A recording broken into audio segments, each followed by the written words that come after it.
قبضہ کر لو بیت المقدس. یہ وہ حقائق ہے، کبھی پڑھ لینا. درندے تھے، وہ قبر کھود رہا تھا، بیٹی مٹی صاف کر رہی تھی، یہ زندہ درگور کر دیتے تھے بیٹیوں کو. ان کی بیٹیاں تو زندہ ہی نہیں رہ جاتی تھی، سارا غیرت مند بن جاتے تھے، اپنی بے غیرتی پہ اتر آتے تھے، بیٹی کو دفن کر دیتے تھے. بی بی خدیجہ نے اللہ میں جہاد بلند کیا تھا کہ جو اپنے گھر میں نہیں پال سکتا اس کی غیرت کے خلاف ہے، وہ درندہ اپنے گھر نہیں رکھ سکتا، میرے گھر پہنچا دے، میں پال دوں گی. بی بی کا غلام ہے، نام میسرہ ہے، بزرگ آدمی تھا میسرہ. میسرہ آیا، بی بی خدیجہ گھر میں موجود تھی. میسرہ آیا، کہا بی بی باہر ایک عورت آئی ہے، اس کے پاس چھوٹی سی گٹھڑی ہے، رو رو کے اس کی آنکھیں سرخ ہو گئی ہیں، وہ آپ سے ملاقات کا ٹائم مانگتی ہے. بی بی نے کہا چچا میسرہ اسے اندر لے آ. وہ عورت اندر آئی، اس نے گٹھڑی زمین پہ رکھی، گٹھڑی کھولی تو اس میں زندہ بیٹی تھی، زندہ لڑکی تھی. کہا بی بی میں اس کی ماں ہوں، میں نے اسے جنم دیا ہے، میں نے اسے جنا ہے. میرا شوہر اس بچی کا باپ اس کو زندہ دفن کرنا چاہتا تھا، میں اس کو چھپا کے چرا کے لے آئی ہوں، تو اپنے گھر میں رکھ کے میری بیٹی کی پرورش کر. ان بیٹیوں کو پالا جناب خدیجہ نے. جہاں سے فرق لگا مسلمان کو، 4 شادیاں تھیں اور 7 بیٹیاں آئی تھیں. یہ بیٹیاں پال کے شادی کی تھی ملکۃ العرب نے. بی بی کی کوئی شادی نہیں تھی، شادی کی رسول خدا سے، پہلی شادی تھی جناب سیدہ کی. اور جتنی دیر جناب خدیجہ زندہ رہی، سننا، جتنی دیر 25 سال کا ساتھ بنتا ہے، 25 سال رسول کے ساتھ. 25 سال کی عمر میں رسول کی شادی ہوئی تھی، جب آقا کی عمر 25 سال تھی. 40 سال میں اعلان نبوت کیا تھا. 25 سال سے 40 سال تک آئے، کتنے سال بن گئے؟ جن کو گنتی آتی ہے. آپ کے علاقے کا ایک ذاکر گزرا، غلام عباس دیندار مرحوم، بڑا سادہ بندہ تھا، اللہ ان کے درجات بلند فرمائے.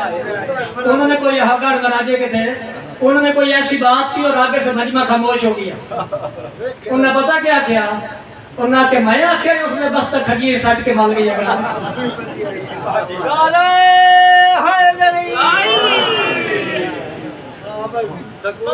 جو پنجی تو اگر چالی تک گنتی نہیں آندی پئی، میں آکھے جو بس تک کھگی سٹ کے نس دیا گا. 25 سال میں اعلان نبوت کیا، 40 سال 25 سال میں شادی کی، 40 سال میں اعلان نبوت کیا. 25 سے 40 تک ہے 15 سال. نبوت کے 10ویں سال وفات ہوئی جناب خدیجہ کی. نبوت کے اعلان کو 10 سال ہو گئے تھے، 15 میں 10 اور جمع کریں، 25 سال کا ساتھ تھا جناب خدیجہ الکبریٰ کا رسول کے ساتھ. 25 سال خدیجہ ساتھ رہی، پیغمبر نے کوئی اور شادی نہیں کی. جناب ملکۃ العرب کی زندگی میں پیغمبر نے کوئی شادی نہیں کی. اور جب 50 سال کے رسول ہو گئے، اس کے بعد آگے کل ظاہری زندگی 63 سال، 60 اور 3 63 سال. 50 سے آگے 63 تک جائے تو کتنے سال بنتے ہیں؟ 13 سال.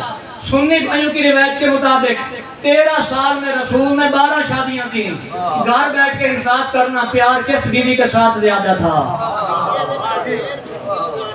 یا مجھے یہ کہنے کا حق حاصل ہے کہ 25 سال تک بلا شرکت غیرے جو ہستی پیغمبر کی محبتوں کی واحد حقدار رہی، اسے خدیجہ الکبریٰ کہتے ہیں.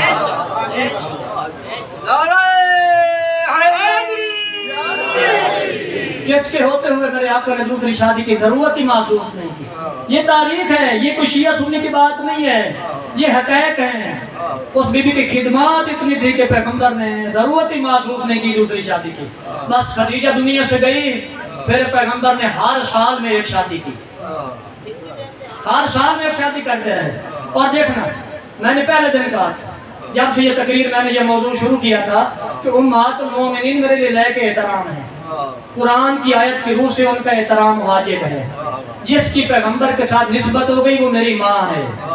ہاں میں اپنے شیعہ بھائیوں سے بھی کہوں گا، خاص طور پہ ملنگوں سے بھی کہوں گا کہ قرآن کہتا ہے کہ امہات المومنین ہیں. ان کا جو کردار ہے وہ ان کے ساتھ ہے. خود رسول خدا جانے، ان کی ازواج جانے، مالک جانے. مجھے ان کی توہین کرنے کا کوئی حق